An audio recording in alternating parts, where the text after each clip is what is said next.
Hello, everybody. Let's see what's going on in the world of TikTok. Box. Box.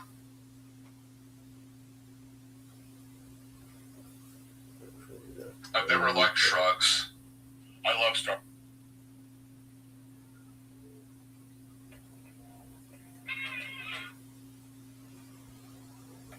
Mhm.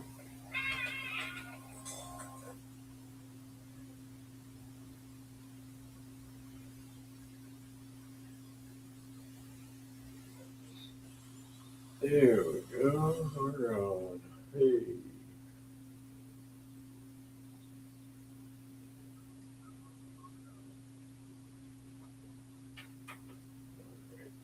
Now, hello there.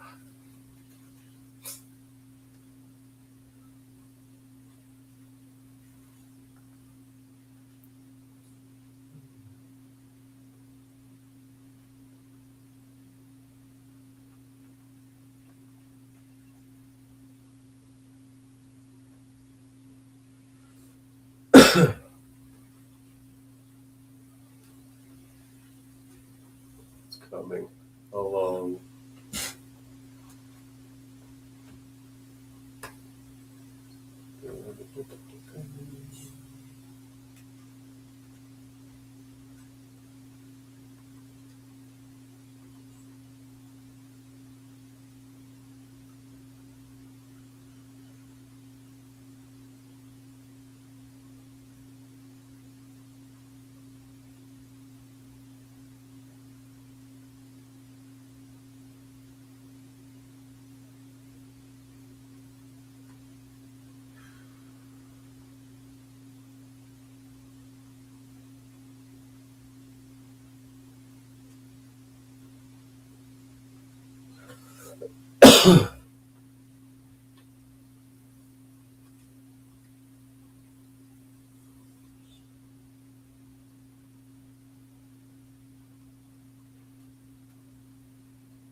Sugar cookies.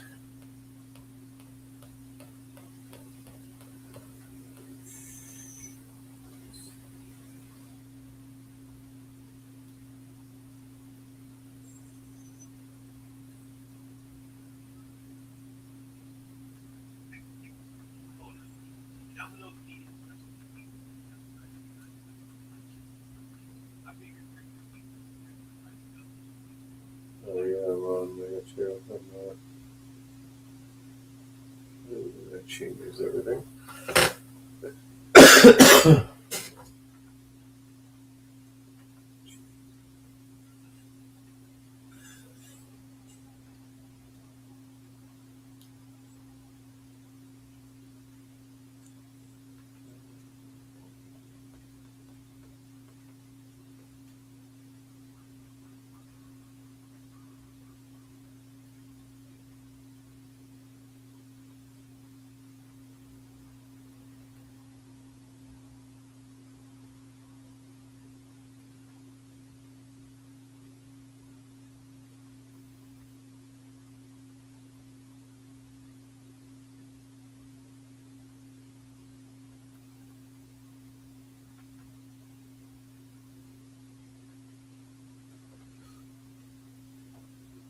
Hello, hello, hello.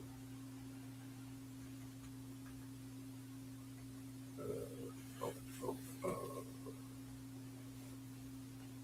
oh, shit.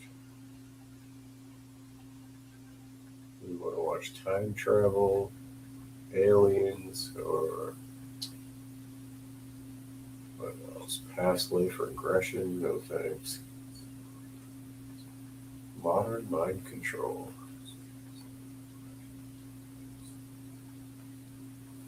Huh.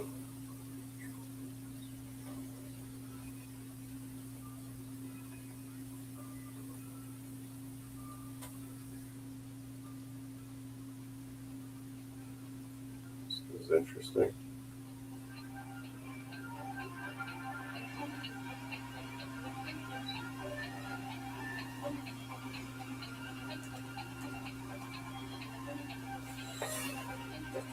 the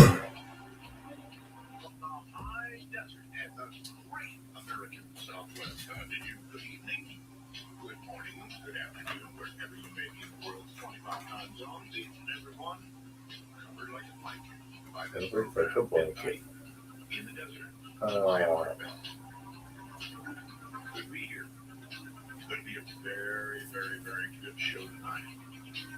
Any of you ever wonder if you're living in a matrix? I hate to say it, but there's actually awfully good evidence you may be. I only have two rules for this program during the first 4 days of the week. No bad language. No. No bad language. All for show. We do have youngsters listening out there.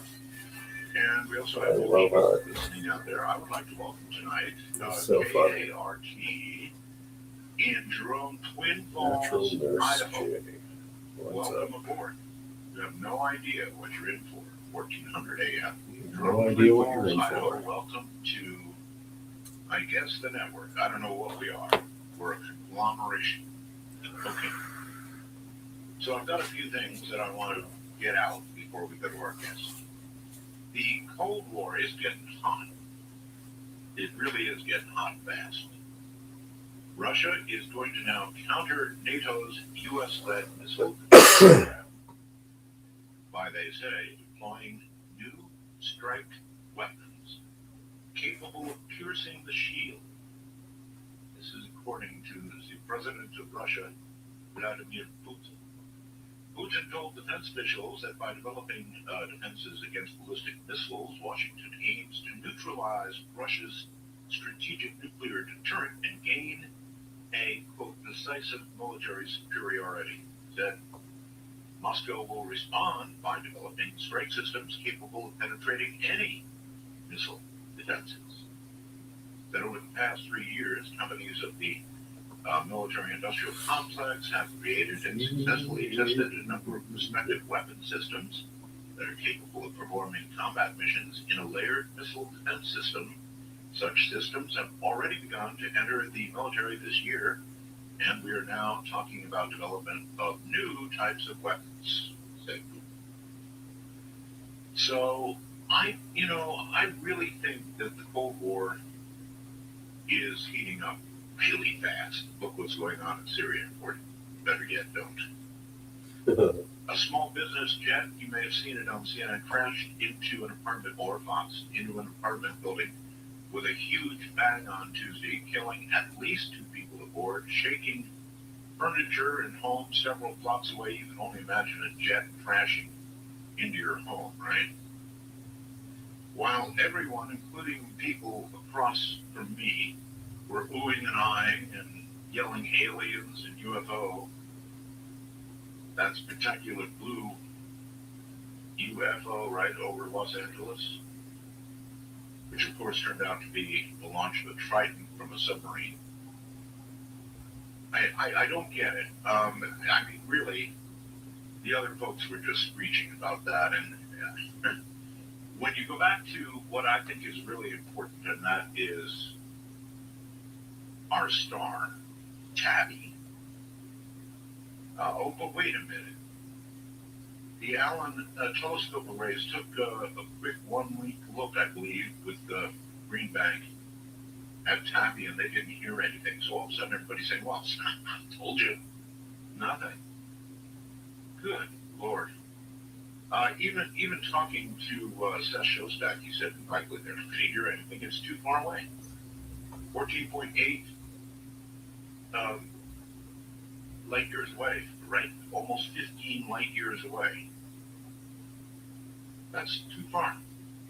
And besides, who's to say that they, if there is a they there, are even using radium? So for people to begin discounting anything at all because the arrays didn't hear anything in a week is just ridiculous, while at the same time pointing to something going from ground, or in this case, sea, the ocean, into the atmosphere, has got to be aliens. Oy vey. So I thought I'd bring those things up. They. A couple of other things that I want to bring up. When do things come out of a black hole? Well, never, right? Well, wrong. NASA, with two separate telescopes, just observed something coming out of a Let's see if we can get a lake tonight. Can we do that? Which I believe is Margaradian 335. Possible. That's right, two NASA's space telescopes, including the nuclear spectroscope. The telescope array New Star miraculously observed black hole's corona launched away from the supermassive black hole. Whatever it is, anything that can launch itself out of a black hole, probably we don't want anything to do with it, I would say. Say that, Sarah? Anything that comes out of a black hole has got to somehow be bad news. And now to a little bit of tonight's topic coming up. If you think about it, it's amazing that humans exist, right? For life to start on Earth, we need, well, everything has to be just right. Wouldn't you say? We're amazing people. We live in an amazing place. And by that I mean, well, everything's just as it ought to be. And how could that be unless somebody or something set it up? Right? Could we be living in a computer simulation? Well, yes, we could be. Would we know it? No. No, well, there might be little hints that we're in simulation of some sort, right? Every now and then, there seems to be a glitch. I think we're not actually that far from being able to create a simulated world ourselves. Once we create beings that are autonomous, are artificially intelligent, we could certainly create a world. I'm not saying it would be ethical or moral, but we could do it and watch these little people run around in this world we have created for them, as somebody may be watching us. And Jim Elvidge holds a master's degree in electrical engineering from Cornell University. He has applied his training in the high-tech world as a leader in technology.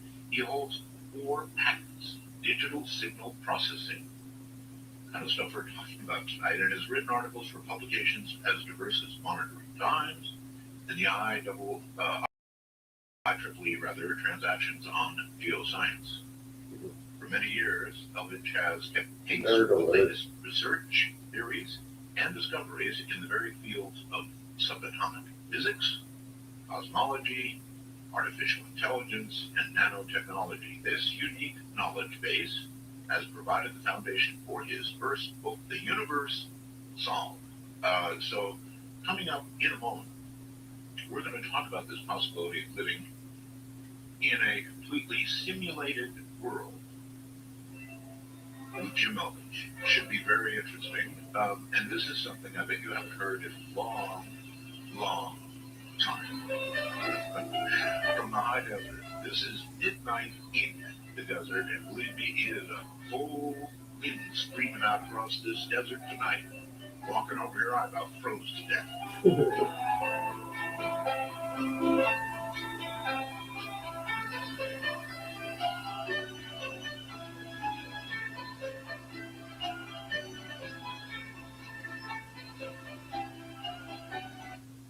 Don't let congestion take over.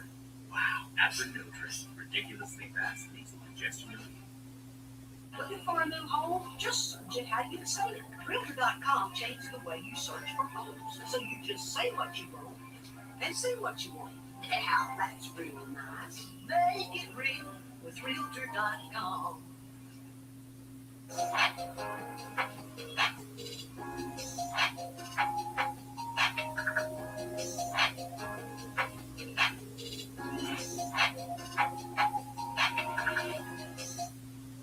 I can see myself in that with this girl. You can't tell her the truth. You want me to be your fake life.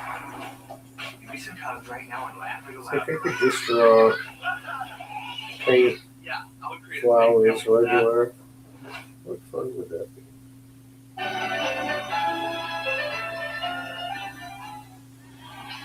Let's make it puppet.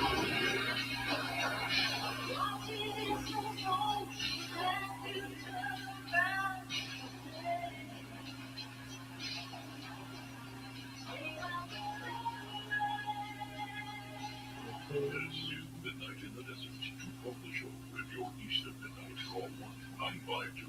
Call Heart. If you're west of midnight, call 1952-225-5278. You gotta love that. Jim Elvidge, welcome to Midnight in the Desert. Great to have you back. Thank you very much, Art. It's great to be back, and it's an honor to be on your show. I'm really looking forward to this. Oh, yes. So, where to begin? I guess here, Jim, I feel, after considering it and doing a lot of reading, that it's entirely possible. Somebody wrote to me, by the way, before we go on, Jim. This is Richard said, "Hey, Art, I think your stream got crossed with the Club 700 last night." No, that was good stuff, right out of Malachi's playbook, actually, and most people loved it.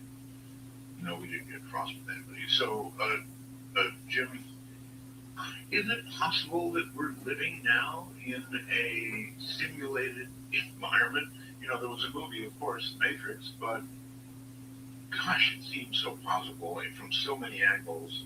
Could it be? Yeah, absolutely. And, one of the challenges I have in talking about this stuff, Art, is there are so many paths to go down, so I have to try to, stay focused on one direction. But I'll say up front that I think likely the sort of simulation idea is a little bit bigger than being in a computer simulation, and I'm sure we'll get to that. But speaking of the computer simulation idea, Nick Bostrom, who you've probably heard of, is a philosopher from Oxford.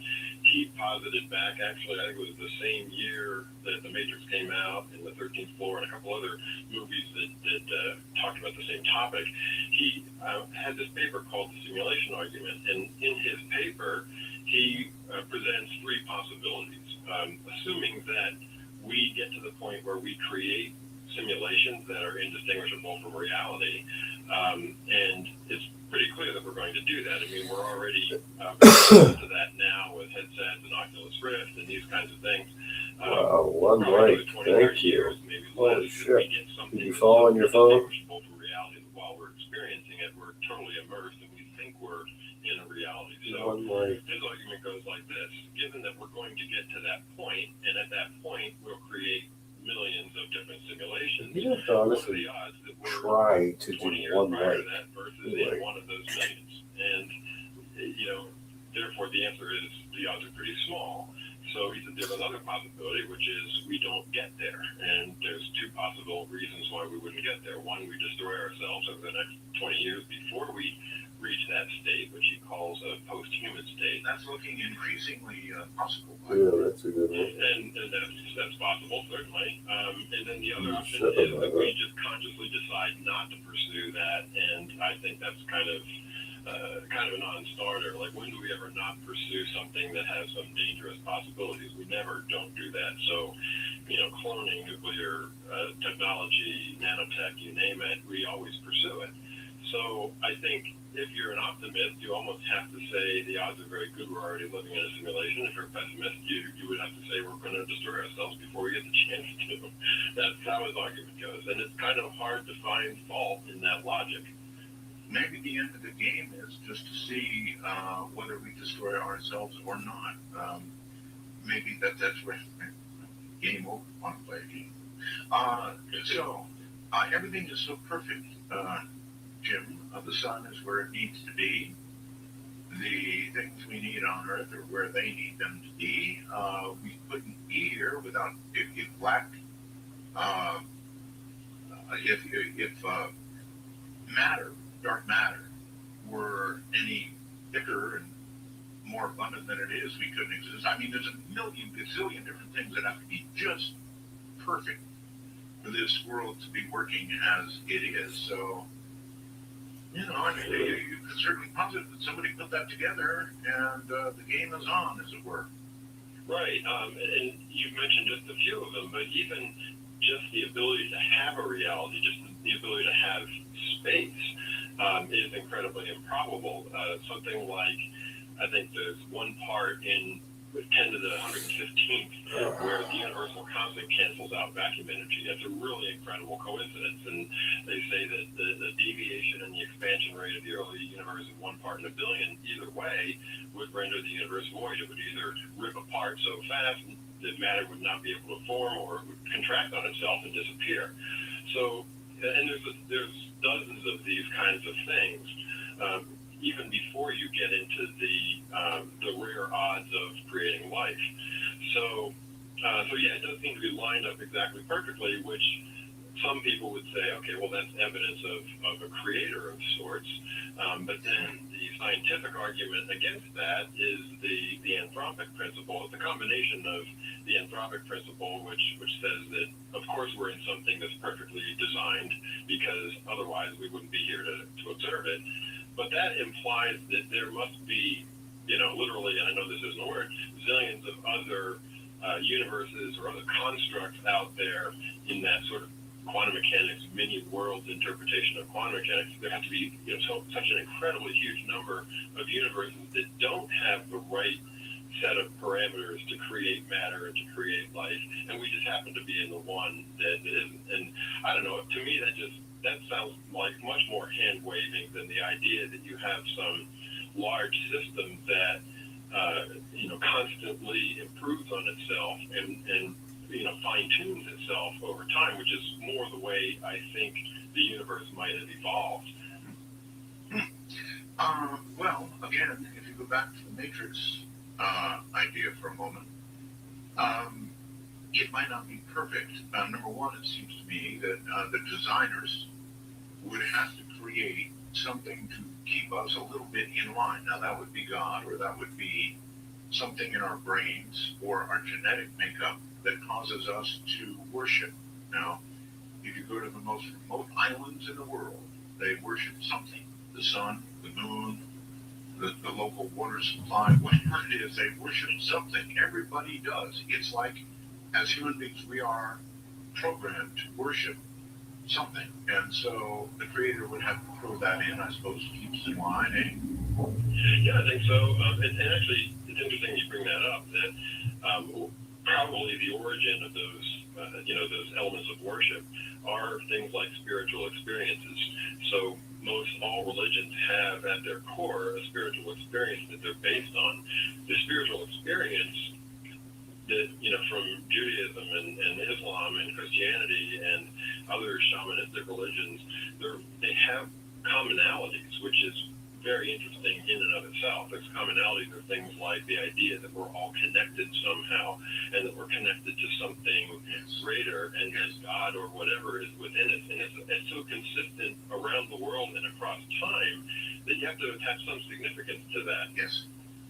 So that in and of itself tells me that there's, and of course religions then went off on different directions, mostly to control people, I think, but that nature of worshiping came from these spiritual experiences, not necessarily from, a brain function. And that's why they have those experiences today.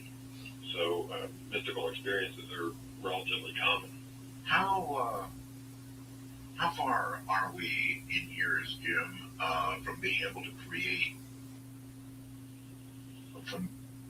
let me rephrase that, from being able to be ourselves creators in the big G sense? Well, that's a good question. So, in other words, as digital processing gets better and better and better, the ones in this program may be creating another program. I'm saying we might create a digital world full of little artificially intelligent beings, and we could give them the world we want to give them, essentially creating their universe, right? Sure, and interesting that you say that. Andre Lind, I think it was, is a well-known physicist. He So something like, and I'm probably going to botch this quote here, but on the surface of it, based on the evidence, it looks like the universe was created by a physicist hacker. So even when we look at science, it looks like it's been created that way. And there are a lot of people who speculate about the possibility of us playing God and being able to create a universe at some point. So I think about we really dive down into the idea of what reality really is. We really are living in a subjective experience, and in a way, we can create that by dreaming or imagining or whatever. I think one of the things that keeps us in line is the fact that the way this system, and I'm going to call it a system, we could call it God, we could call it all that there is, but the way that it seems to work is that the reality that we think is hard that's in front of us, which isn't. Physicists have proven that there is no objective reality. I'm sure we'll get into that. But that reality that seems hard has a high degree of consensus between different people. So you see a blue car drive down the road. I see a blue car. We both say, hey, you see that blue car? So we both feel that each other has the same experience. Therefore, that experience seems objective to us rather than subjective. But it really is subjective. We are, everything that we experience is based on signals that are being processed by our brain, if not, a deeper kind of information. So the fact that we all have this consensus reality is what kind of keeps us thinking that things are deterministic and continuous and materialist, because that's what it looks like at the surface. However, what's really interesting right now is that we have gone so far in technology and science that we're able to create experiments that are poking holes in that. And that is just blowing away the minds of, the more closed-minded scientists and fascinating the minds of the more open-minded ones. Well, in our universe, we have a certain set of laws that we live by. We have physics, and generally these are like laws. I mean, there are certain rules. Science can determine certain things. They can cause these things to be replicated, amazing as they may seem. These are the laws that we live with in our universe or our matrix. Now, occasionally, not even Microsoft is perfect, right? Not even Microsoft. So, occasionally, I don't know about you, but occasionally I'll get my computer will freeze suddenly, or I'll get a blue screen. That's really bad. Or any number of things that happen with a computer and with programming, perfect as it may be, something somewhere in the machine, throws up and it freezes. So I guess what I'm saying is what we call paranormal, what I call paranormal, and talk about all the time on this radio program.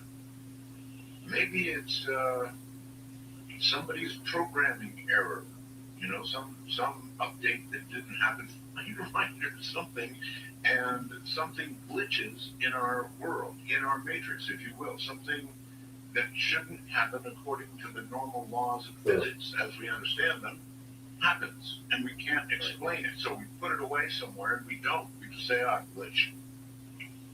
Exactly. Yeah, no, that's definitely one way of looking at the paranormal as a mistake in the matrix.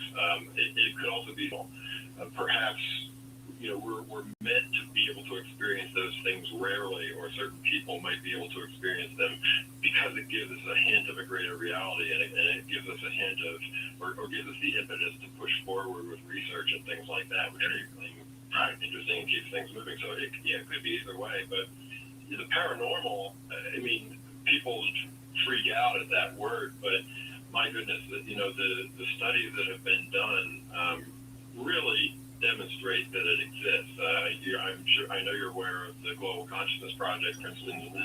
Oh, yes. People have done the estimates of the odds against chance of those eggs lining up the way they did to be on the order of 1 billion to 1. There's another Professor Daryl Bem at Cornell University did some precognition studies, or fascinating studies. The odds against chance of those or something like 1,000,000 to 1. And then Dean Radin, of course, did some meta-analysis of all these Gansfield studies, these telepathy studies, and found odds against chance was like 1 times 10 to the 16th to 1.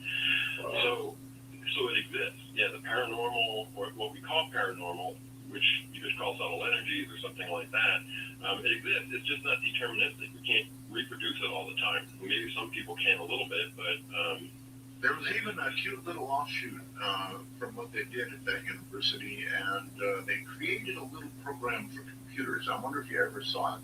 I can't remember the name of it now, but for example, it would put an picture of Earth on your computer screen, and it would sort of go between Earth and total static, and then the Earth would begin to come back again. And the object of the game was to sit there and concentrate as hard as you could in either getting complete static on the screen or the picture of the world on the screen. And it was a sort of a mini consciousness experiment, and I'm telling you, I'm pretty good at it.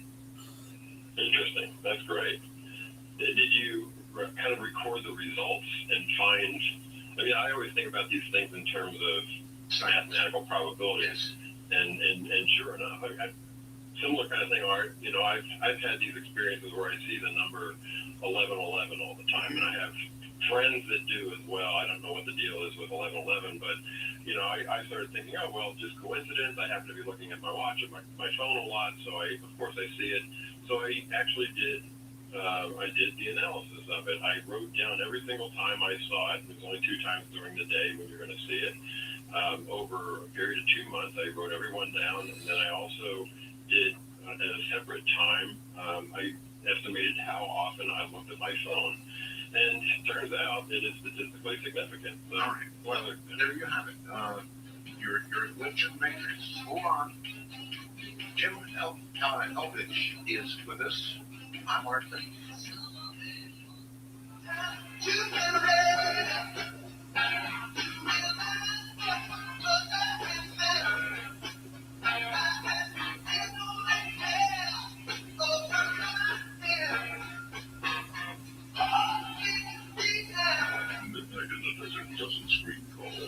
Well, one light. Good Lord. I think I'll log off. That was fun. Happy I birthday, think we'll wrap Marine. this the fuck up. It is the Marine Corps birthday. My dad was Marine. My mom was Marine. She was Good night, everybody. a drill sergeant. Thanks for fucking playing.